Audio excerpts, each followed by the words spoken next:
Bonsoir, joyeux Noël et merci de nous suivre. C'est parti pour la campagne électorale. Dans le cadre des législatives et communales du 11 prochain, le président de la Commission électorale nationale autonome lance officiellement l'opération qui démarre dès demain. Sakalafia rappelle qu'elle court jusqu'au 9 janvier 2026 partout au Bénin. Ouinri mobilisé derrière Patrice Talon pour désapprouver avec véhémence les velléités de putsch militaire. L'Union progressiste Le Renouveau dans la localité a marché dans les rues avec militants, sympathisants et population pour réaffirmer l'attachement du peuple béninois à la démocratie. Vers la relecture actualisée du décret sur la réglementation des centres de vacances et de loisirs au Bénin, les acteurs concernés réfléchissent à la mise en conformité de la norme vieille de plus de 2 décennies avec les réalités actuelles à l'initiative de la direction de la jeunesse, des loisirs et de la vie associative. Religion pour démarrer cette édition, les fidèles de l'église du christianisme céleste venus du Bénin et de plusieurs autres pays à travers le monde ont honoré hier et aujourd'hui, 24 et 25 décembre, le rendez-vous de leur pèlerinage annuel, moment d'intense prière. La rencontre s'est achevée par des bénédictions pour les fidèles et pour tout le Bénin. Emma Rodonou et Thibaut Arreloupé étaient à la plage de Semekoji sur le site de ce pèlerinage. Reportage. Ils étaient plusieurs milliers, vêtus de blanc, à répondre à l'appel de la foi et de l'obéissance spirituelle.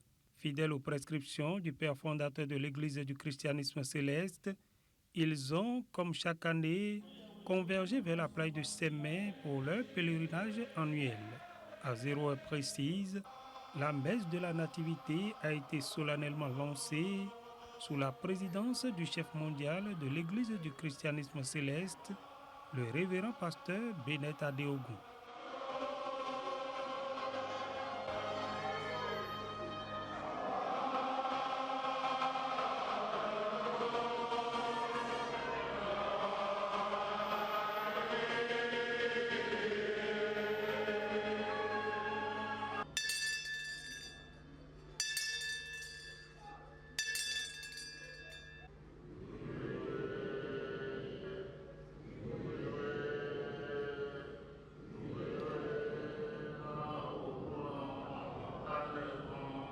Danse liturgique, prière intense, lecture biblique, chants spirituels et moments de méditation ont rythmé cette célébration empreinte de ferveur. Dans son adresse au peuple de Dieu, le révérend pasteur Benet Adeogun a exhorté les fidèles à demeurer fermes dans la foi et à cultiver la paix, la réconciliation et l'unité. Il a également élevé des prières pour son Église, le président de la République et la nation béninoise. Le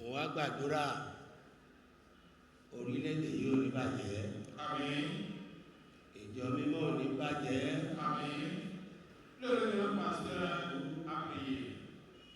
A prié pour le pays, le Bénin. Le Bénin, la République du Bénin ne connaîtra jamais le déclin. La République du Bénin va prospérer. L'Église du christianisme céleste ne connaîtra jamais le déclin. L'Église du christianisme céleste va prospérer. Tous les efforts du président de la République du Bénin dans le sens de la réunification mondiale de l'Église du christianisme céleste, ces efforts seront couronnés de succès. Le révérend a répété, l'Église du christianisme céleste va prospérer au nom de Jésus. Autre fait marquant, pendant la célébration de la Nativité, des nouveaux-nés sont venus au monde sur le site du pèlerinage. Une particularité de Sémé, où des dispositifs sanitaires sont prévus pour permettre aux femmes à terme d'accoucher en toute sécurité.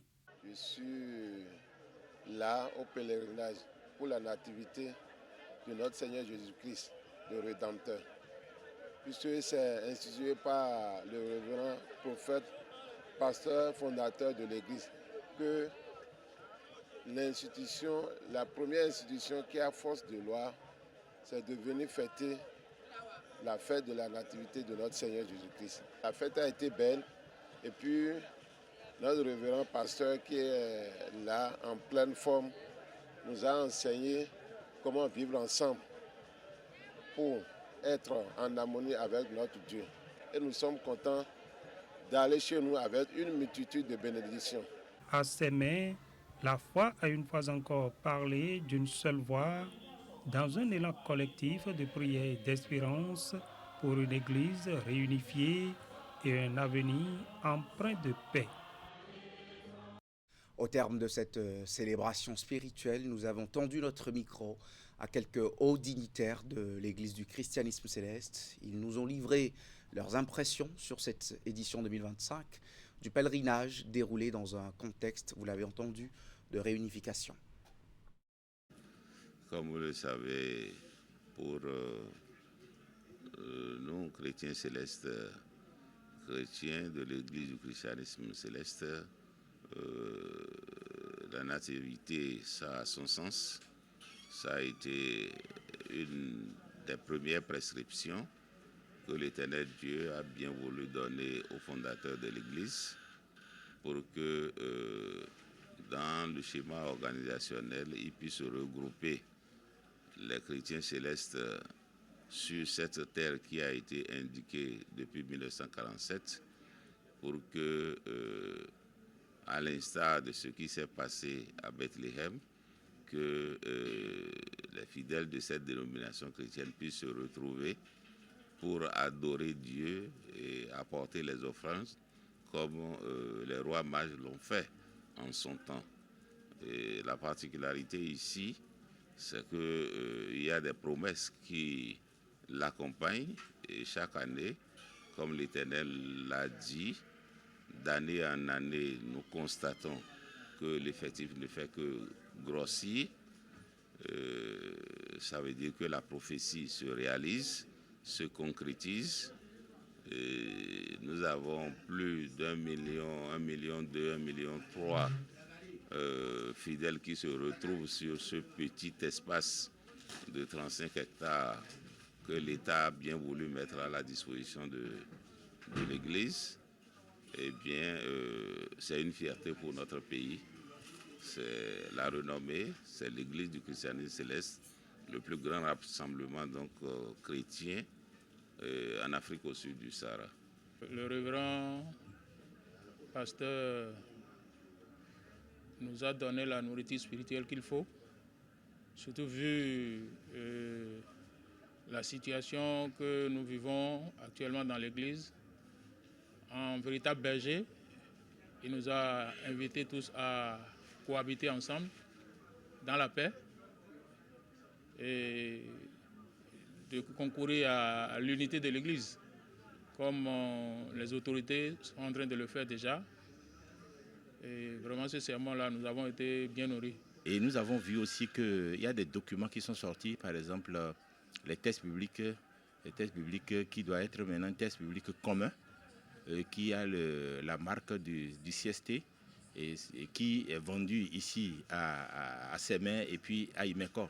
Ça montre déjà les signes de l'unité et ça veut dire que prochainement, sur l'ensemble du territoire béninois, du Nigeria et dans le monde entier, nous aurons maintenant un test commun. Nous aurons aussi des cantiques communs. Ça veut dire que déjà, les travaux du CST sont en train de prendre corps. Et c'est ce que nous souhaitons parce que l'Église du christianisme céleste, comme l'a prôné, l'ensemble des acteurs, ça doit être quand même l'unité. Donc l'unité que nous recherchons, cette l'unité a démarré véritablement. Donc je souhaiterais que l'ensemble des fidèles, l'ensemble des acteurs, l'ensemble des devancières puissent s'arrimer véritablement pour que l'unité soit totalement une réalité. Le ministère des Affaires sociales et de la microfinance a organisé la fête de Noël pour les enfants des centres d'apprentissage et d'accueil de Cotonou. C'est une rencontre récréative de Noël qui s'inscrit dans le cadre de la célébration de l'édition 2025 de la journée de l'enfant béninois. La date est placée sous le signe de l'inclusion, de la dignité et de l'espoir retrouvé. L'événement s'est déroulé au centre Bambou Numérique à Cotonou. Ouliat Sanoussi, Moufid Saboura. Des enfants en situation de rue et ceux vulnérables en transit dans divers centres d'accueil de Cotonou qui dansent sur différents rythmes. des démonstrations diverses de cirque et de magie qui égayent. L'événement est riche en émotions et en sourires. C'est la fête de Noël du ministère des Affaires sociales qui s'inscrit dans le cadre de la célébration de la journée de l'enfant béninois. Madame la ministre, à travers Noël que nous fêtons aujourd'hui, dans ce beau cadre, vous laissez des cadres et des traces indélébiles, de bons souvenirs pour nos petits cœurs. Soyez-en remerciés, Madame la ministre, notre très chère maman. Quant à vous, chers pères, profitons de ces moments qui nous sont offerts pour nous égayer. Pour le maire de Cotonou invité à l'occasion, c'est un moment pour célébrer l'innocence, la joie et l'espoir, mais également pour réaffirmer la responsabilité collective des pouvoirs publics, celle de protéger les enfants et leurs droits. Chers enfants, en tant que maire de Cotonou, je suis profondément touché de voir autant de visages rayonnants réunis ici aujourd'hui. Votre bonheur, votre épanouissement et votre réussite constituent une priorité pour la municipalité. Nous continuerons à œuvrer avec engagement et détermination afin de vous offrir un environnement sûr, sain et propice à votre épanouissement, afin que chacun de vous puisse grandir, apprendre et réaliser ses rêves. Le gouvernement a entrepris beaucoup d'actions en faveur des enfants, entre autres la mise en place des centres d'apprentissage et d'accueil. Des responsables des centres vous ont accueillis et surtout de savoir que même si tout va mal, vous avez des institutions, des personnes qui sont là pour vous soutenir, pour se battre afin de vous aider à construire un avenir meilleur. Je vous invite donc à accepter l'appui qu'ils vous apportent afin que vos droits soient restaurés et que vous soyez protégés. Comblés et reconnaissants, ces enfants en profitent pour demander au gouvernement de poursuivre les efforts consentis pour leur mieux-être, puisque de nombreux défis restent à relever. À l'occasion, le Père Noël, l'homme à la barbe blanche, a fait son apparition pour distribuer à ses enfants de nombreux cadeaux.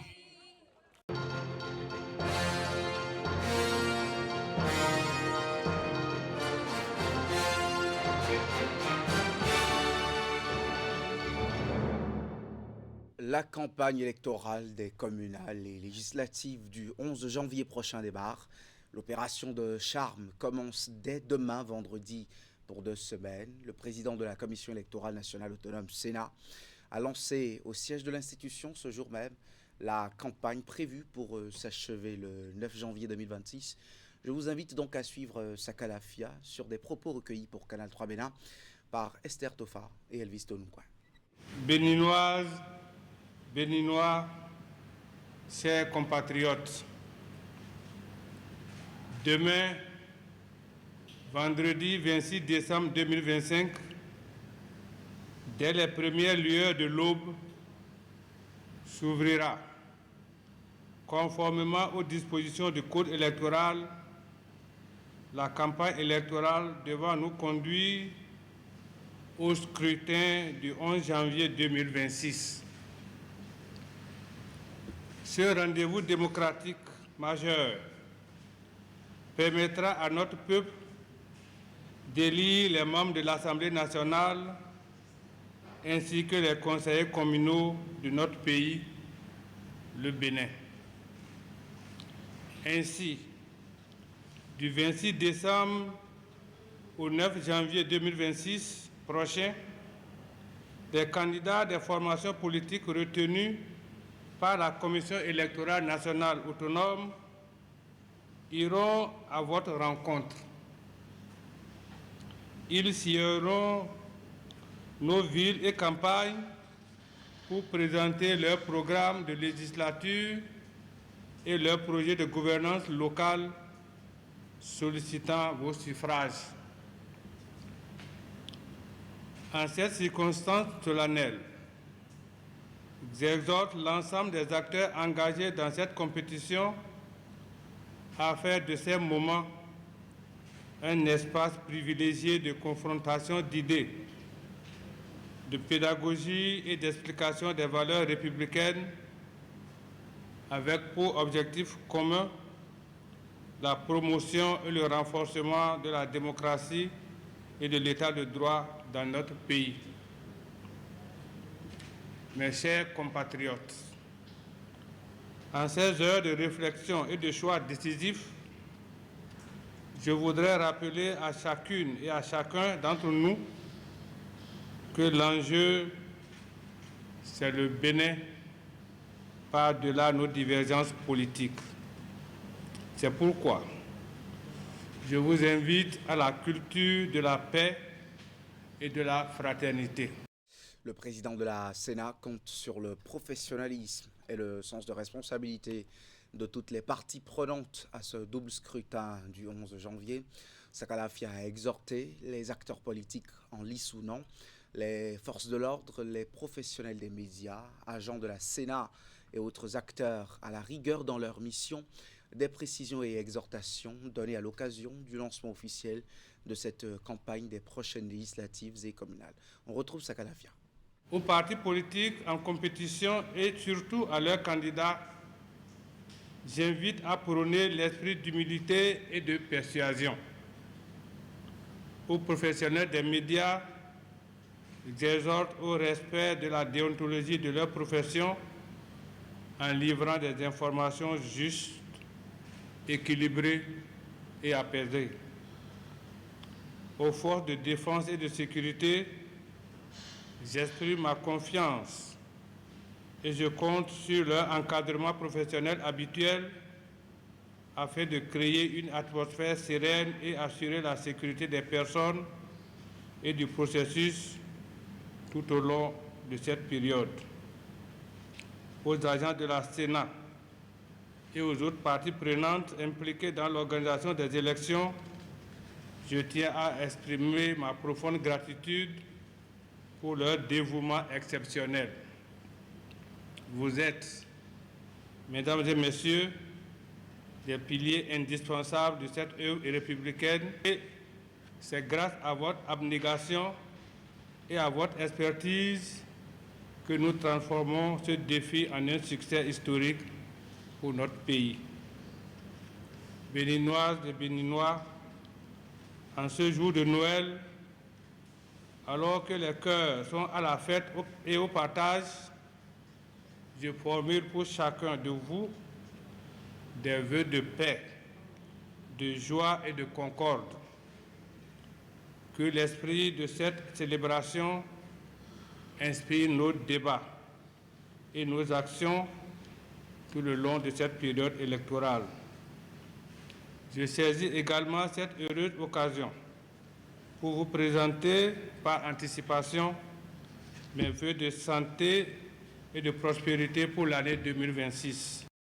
À son tour, l'Observatoire de déontologie et de l'éthique dans les médias ODEM rappelle aux professionnels de l'information les règles à suivre au cours de la campagne médiatique. L'opération de sensibilisation s'est déroulée hier à la Maison de la Société Civile dans le cadre d'une conférence de presse. La 9e mandature de l'instance d'autorégulation du secteur de la presse vise à travers cette initiative une couverture médiatique professionnelle et rigoureuse de ces joutes électorales. Compte rendu, Hugues Vinigbe, Henri Ganti. Où sont-ils passés?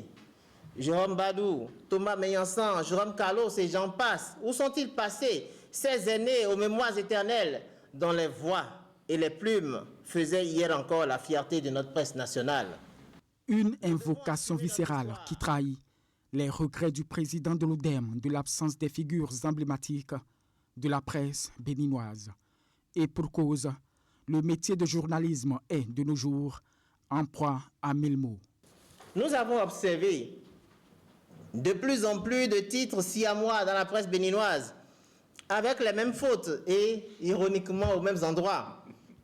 L'article 6 du Code de déontologie et d'éthique dans les médias condamne ces pratiques. Nous avons observé des titres injurieux, calomnieux, répétitifs. Nous avons observé une presse pauvre en investigation, qui lit et relaie uniquement des communiqués publics, des communiqués officiels et des comptes rendus de réunions.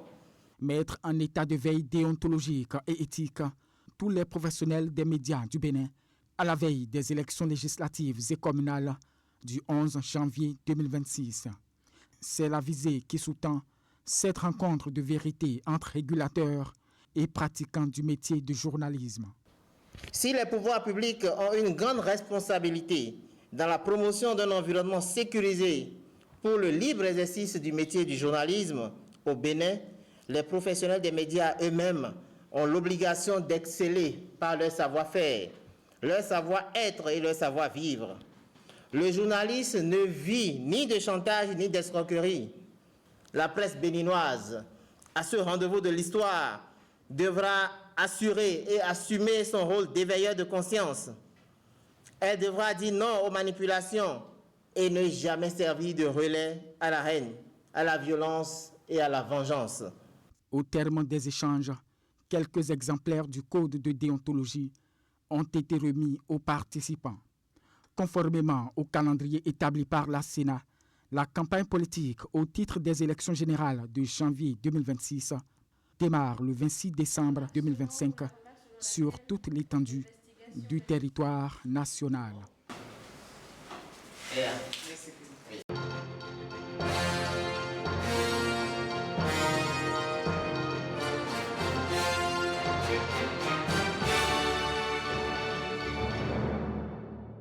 Les leaders de l'Union progressiste Le Renouveau à Ouinkhri disent non à la prise du pouvoir par les armes. Ils ont mobilisé en masse les populations de cette commune du Zou dans une marche de protestation contre la tentative de coup d'État déjoué le 7 décembre dernier. La manifestation est aussi le canal choisi par les organisateurs pour réaffirmer justement leur attachement à la démocratie et leur soutien au chef de l'État. Imet Hélène Amoussou et Georges Vaudouna. Partis de la gare routière de Ouinkhri, ces hommes et femmes ont battu le macadam pour exprimer leur mécontentement face aux événements survenus le 7 décembre dernier. Que la dérive du genre soit découragée à jamais dans notre pays. La seule voie légitime d'expression et de la conquête du pouvoir reste et demeure celle définie par la Constitution de notre pays. Majoritairement membres de l'Union progressiste Le Renouveau ainsi que leurs supporters, les marcheurs par la même occasion saluent l'engagement, la loyauté et louent la bravoure des forces armées béninoises. Ils apportent leur soutien au président de la République, de même qu'à son gouvernement. Au centre des jeunes et loisirs, point de chute de la marche, les responsables de l'UPR dans la localité ont délivré des messages au nom des citoyens de Ouinkhri.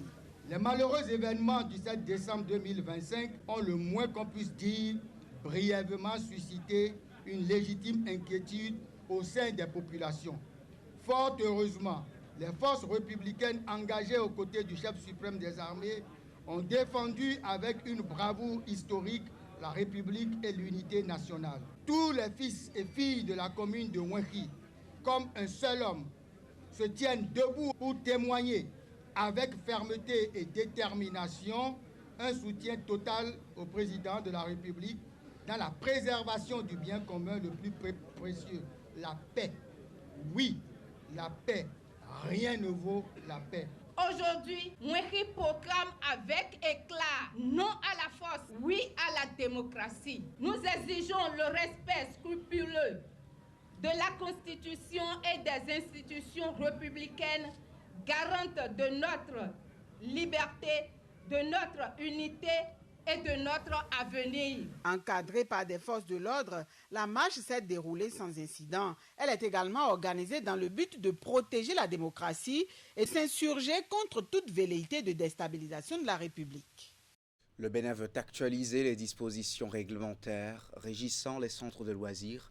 La direction de la jeunesse, des loisirs et de la vie associative a organisé cette semaine un atelier de remise au goût du jour du décret du 1er décembre 2003 portant réglementation des centres de loisirs et de vacances au Bénin. Les travaux de 2 jours se sont tenus à la salle de conférence du Stade de l'Amitié, Général Mathieu Kérékou de Cotonou. Voici la cérémonie d'ouverture. Cette rencontre technique réunit les principaux acteurs du secteur de l'encadrement des enfants autour d'un objectif commun.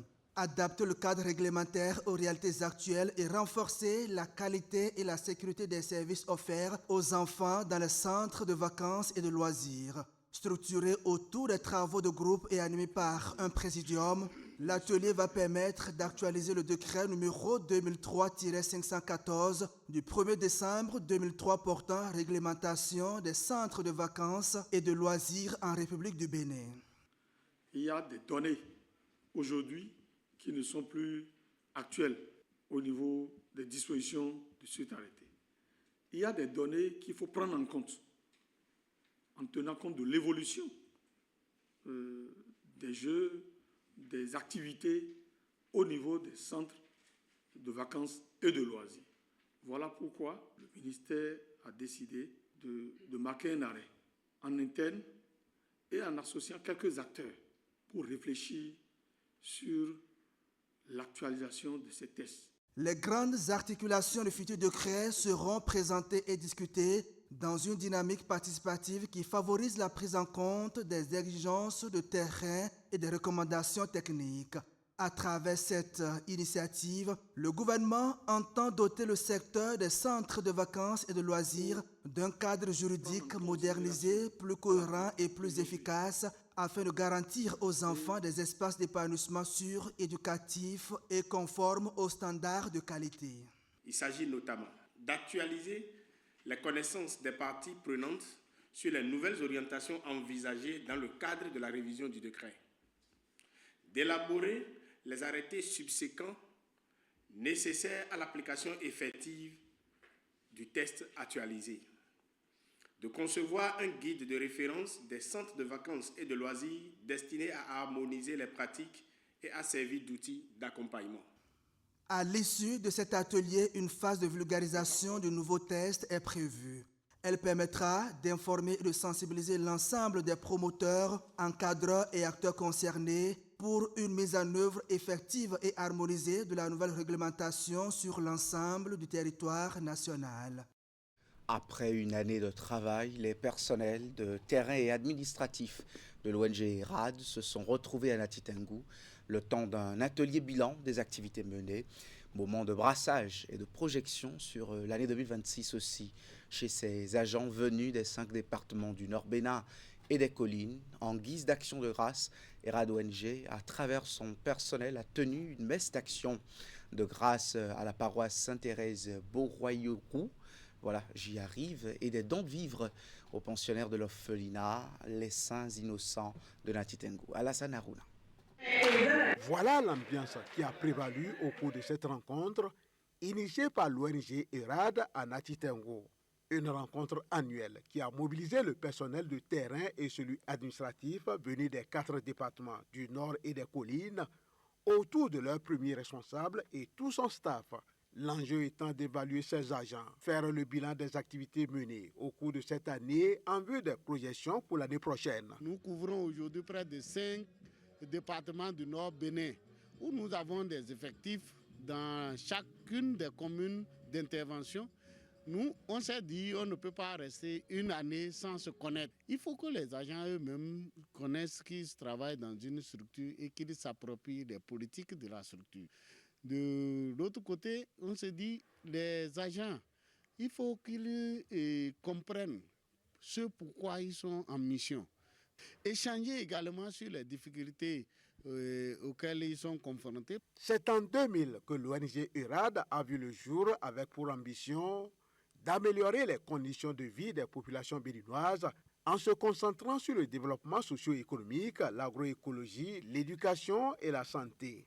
Fidèle à cette noble ambition, le personnel de ERAD ONG va effectuer une descente à l'orphelinat Saint-Innocent de Nati Tengou avec des vivres et une enveloppe financière, de quoi permettre à ces bouts de choux de passer des beaux moments de fête de fin d'année. Nous sommes venus vous soutenir dans tout ce que vous faites pour permettre à nos enfants de fêter Noël et 1er janvier dans de bonnes conditions. Comme on le dit, on ne peut pas être heureux seul. En tant qu'ONG qui intervient dans la zone, nous nous sommes dit, avec nos petites cotisations, on pourrait vraiment soulager vos peines à travers ce petit geste. Au nom de mes sœurs ici présentes et au nom de tous les enfants, je tiens à vous dire un sincère merci. Chaque année, vous avez souvent pensé à eux. Et notre joie, c'est de vous revoir encore d'autres années. Pour témoigner sa gratitude au Seigneur qui a inspiré tout le personnel dans l'exécution de ces différents projets et programmes, une messe d'action de grâce a été demandée à l'église Sainte-Thérèse de Borioré. C'est dans cette ambiance de convivialité et de réjouissance que la journée a pris fin. Voilà, ce journal est terminé. Je vous souhaite de passer d'agréables moments de nativité sur Canal 3 Bénin. Restez-nous toujours fidèles.